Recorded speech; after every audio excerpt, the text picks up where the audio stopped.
संभल नगर पालिका चुनाव में इस बार कई बड़े बड़े राजनीतिक धुरंधरों को शिकस्त मिली है। हम बात करेंगे संभल नगर पालिका की, तो संभल के दो बड़े राजनीतिक चेहरे भी अपनी साख नहीं बचा पाए और संभल नगर पालिका में इस बार ओवैसी की पार्टी AIMIM ने अपना परचम लहरा दिया और चौधरी सराय वाले किले पर पतंग फहरा दी।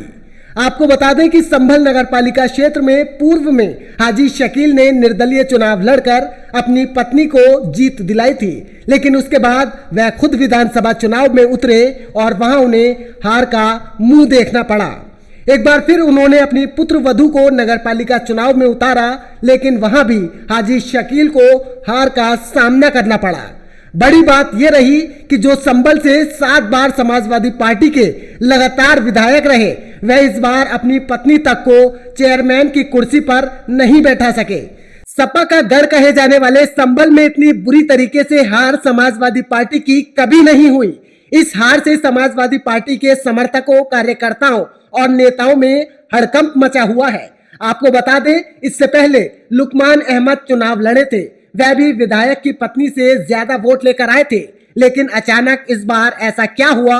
नवाब इकबाल महमूद साहब विधायक रहते हुए लुकमान से भी कम वोट लेकर 5वें स्थान पर पहुंचे हैं। वहीं दूसरी ओर संभल लोकसभा क्षेत्र से सांसद हैं, उनका अपना राजनीतिक वर्चस्व है, वह भी अपने कैंडिडेट को जीत नहीं दिला सके। अब ऐसे में क्या यह समझा जाए कि आने वाला वक्त संभल में पतंग का है?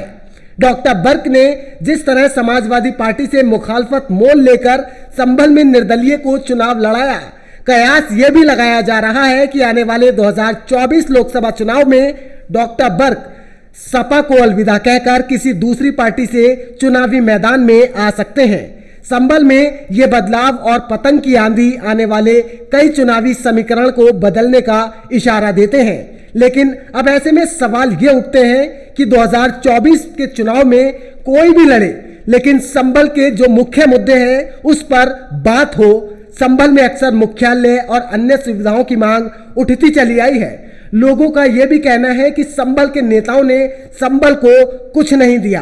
वह संभल की आवाम उन नेताओं को जिता तो देती है, लेकिन संभल की आवाम के लिए नेता कुछ नहीं कर पाते। इस चुनाव से अंदाजा लगाया जा सकता है कि समाजवादी पार्टी के गढ़ कहे जाने वाले संभल में 7 बार के सपा के विधायक और कई बार के सांसद की न सुनकर किसी तीसरे चेहरे पर संभल की आवाम ने भरोसा जताया है। ये जनता का बदलाव की ओर इशारा है।